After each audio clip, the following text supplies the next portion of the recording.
Bueno, estamos de regreso y a mí me da mucho gusto saludar a Luis Alberto Portilla, José Alberto, perdón, Portilla, uno de los más antiguos trabajadores de Jalapa, del municipio de Jalapa, 30 años de servicio y muchos años aquí en el Panteón de Palo Verde, uno de los trabajadores emblemáticos de los panteones municipales. De verdad que es un gusto que hayas aceptado la entrevista, Portilla. Platícanos un poco ya nos comentaba Luis Meléndez, el jefe del departamento de panteones, a grandes rasgos de lo que es el Panteón Palo Verde.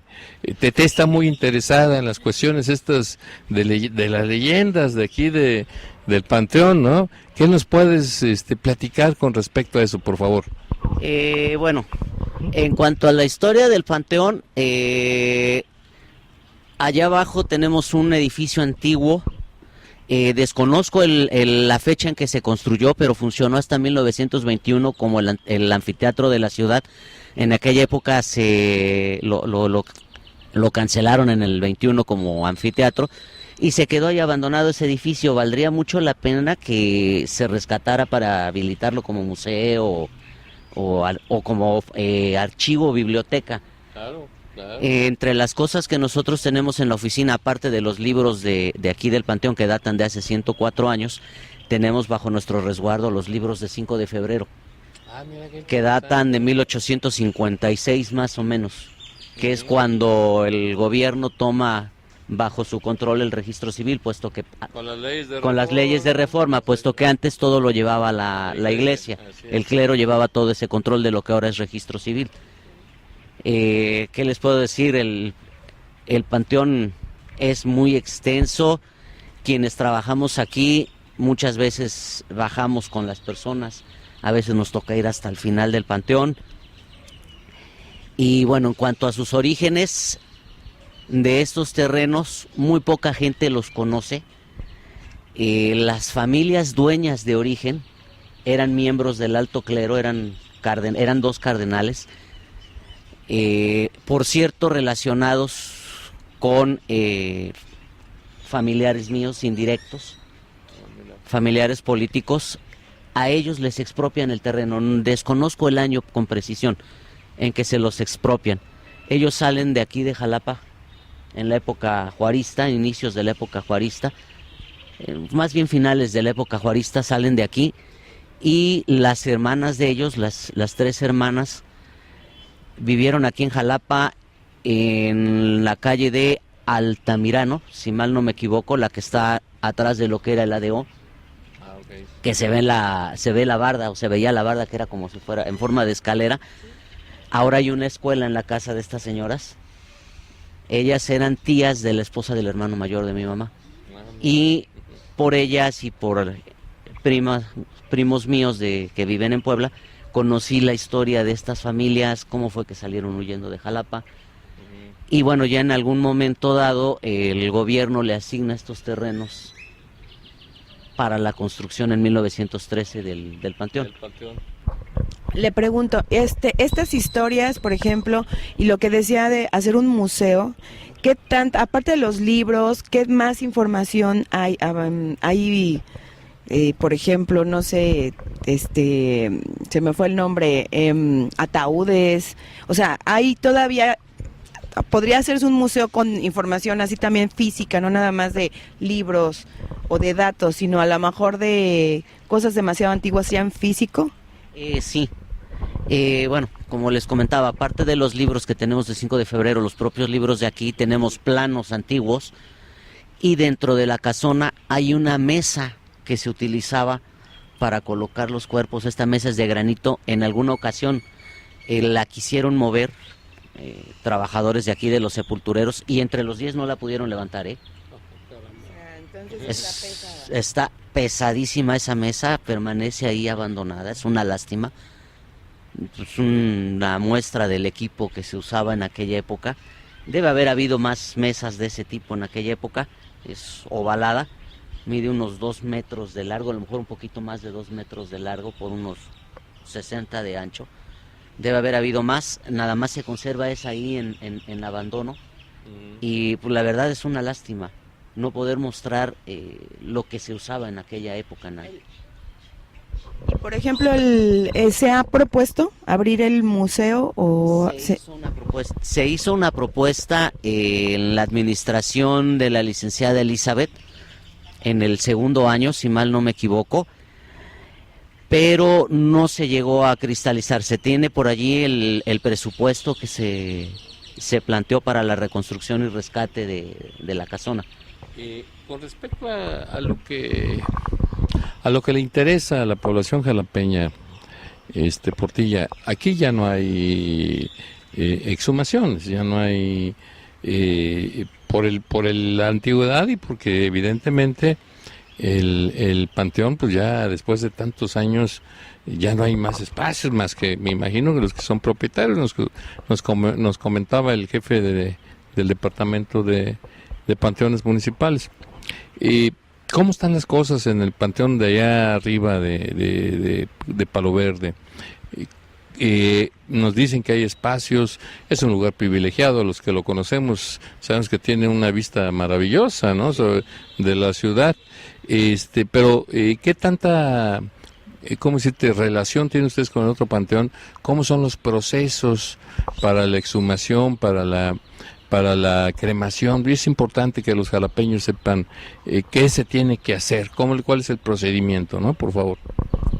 Bueno, para llevar a cabo una exhumación, de acuerdo al reglamento, a la Ley General de Salud del Estado, deben pasar 6 años para que puedan exhumar un cuerpo y trasladarlo a otra tumba, a otro panteón, o volver a dejarlo en la misma tumba después de reutilizar el espacio. Ya que aquí en Palo Verde, como en el Panteón Jalapeño, son los únicos panteones aquí en Jalapa donde se pueden reutilizar los nichos o gavetas, o los propios terrenos, aunque no tengan ninguna construcción subterránea, se pueden reutilizar cada 6 años. Hay por ahí una pequeña controversia, porque el reglamento, la Ley General de Salud del Estado y la Ley General de Salud del Estado manejan 6 años para poder exhumar, y sin embargo el reglamento de panteones municipales maneja 7. Ah, caramba. Entonces, hay un año de diferencia. Entonces hay personas que conocen las leyes y dicen, no, pero el reglamento dice 7 años. No, pero el reglamento dice 6. ¿A cuál le hacemos caso? ¿Sabes qué? Vámonos al reglamento, claro, a la Ley General de Salud, claro, que es el que tiene la mayor precedencia. Así es. En el caso de las cremaciones, bueno, eso lo manejan mis compañeros de bosques. Lo único que se les solicita es el certificado médico de la defunción de la persona que van a incinerar, la credencial del lector de quien va a hacer el trámite, llenan una solicitud, se llena un pequeño contrato. ¿Qué costo tiene actualmente, no? Una cremación de adulto es de 3,724 pesos. Puedo estar equivocado un par de pesos por allí, pero son 3,724. Aquí las exhumaciones, reinhumaciones son de 141.50. Se le pide, ¿no? Sí, son muy económicas. Se le pide a los ciudadanos el acta de defunción, copia del acta de defunción de la persona que van a exhumar, más que por requisito de nosotros, por requisito de registro civil. A nosotros nos dejan una copia, la archivamos con el trámite, la credencial del lector de la persona que hace el trámite, y bueno, ya se las piden allá en registro civil. Muy bien. ¿Algún comentario? No, pues simplemente que es muy interesante, y sobre todo por la historia que hay atrás. No te he dicho nada sobre y no, ahorita le iba yo a preguntar eso. ¿A usted, que tiene más de 30 años en esto, lo han espantado? ¿Ha habido algo que de veras sea como muy recurrente, así como el de 5 de febrero, que si hay una niña, que si hay un niño que tira una pelota, que si hay una niña que corre? ¿Aquí hay algo así? Hace, ¿qué será? Cuando mucho, un año, uno de estos cuates llamados youtuber vino a hacer unos videos y publicó la leyenda de una señora que supuestamente se aparece aquí. A mí nunca me ha tocado verla, sí me ha tocado ver otros detalles. Cuando recién que llegué a trabajar aquí, nos movían las los escritorios, las sillas en la oficina, hasta que un día nos pusimos a rezar, dejó de ocurrir eso. Allá abajo sí nos ha tocado ver algunas sombras, algunas cosas. Incluso por allí tengo una fotografía de una tumba que ayudamos a ubicarla, porque no la encontraba el dueño. Habían hecho el chapeo para 10 de mayo y por la propia hierba que se acumula de cuando chapean, la cruz había quedado oculta. A la hora de tomar fotografías del lugar, ya cuando las revisamos y que las bajamos a la computadora, hay una en la que se ve una sombra blanca de un hombre barbudo de perfil. Tenemos la duda de si fue realmente un fantasma, el busto que se ve de perfil, o es un efecto que se produce por las coronas que tenía ahí. Pero bueno, nos quedó siempre esa duda, bueno, de qué fue lo que tomamos con el celular. ¿Fue un efecto que se generó con la luz y las coronas, o fue realmente algo que se mostró allí accidentalmente? Yo recuerdo hace muchos años, Portilla, que a mí me tocó también estar en esta área cuando eventualmente trabajé en el ayuntamiento de Jalapa, que acá pegado a Lázaro Cárdenas se decía en esa barda que a veces se ponía floja por tanta agua y tantas cosas, que por ahí andaba alguna niña, también algunos niños, ¿no?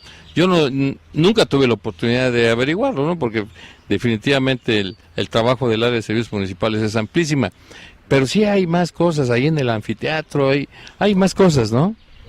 Se dice por allí, bueno, y lo han comentado algunos compañeros sepultureros, que se ve una luz en la noche, un resplandorcito azul, y se supone que donde se ven ese tipo de resplandores azul, entre azul y morado, hay dinero enterrado. Por comentarios también de los sepultureros, sabemos que en la noche en algunas ocasiones se oyen llantos de bebés en el área de fosa común, porque hay mucho bebé y mucho niño sepultado ahí. En lo personal, aunque me ha tocado venir en la noche a hacer trabajos de la oficina y a dar algún recorrido a muchachos de la Facultad de Arquitectura, no me ha tocado ver ni escuchar nada así. No, muy bien, pero la versión de los veladores también es muy interesante, ¿no? Porque al final del día ellos son los que batallan más con esas cosas, ¿no? Sí. Entonces yo creo que sí es importante escuchar un poquito eso, porque la verdad es tétrico, pero aparte también es interesante saber su opinión, porque ellos son los que están más relacionados ahora sí que con la tierra que se escarba, ¿no? De estar paleando a los muertitos. Viviendo con la muerte. Pero pues bueno, pues Carlos, ¿algo más que quieras agregar? Pues ya, muchas gracias a ti y a Luis Meléndez por la generosidad de darnos una entrevista y generarnos este espacio, permitirnos también grabar a grandes rasgos lo que son los panteones municipales. Gracias, Jorge Alberto, de veras muy amable de tu parte.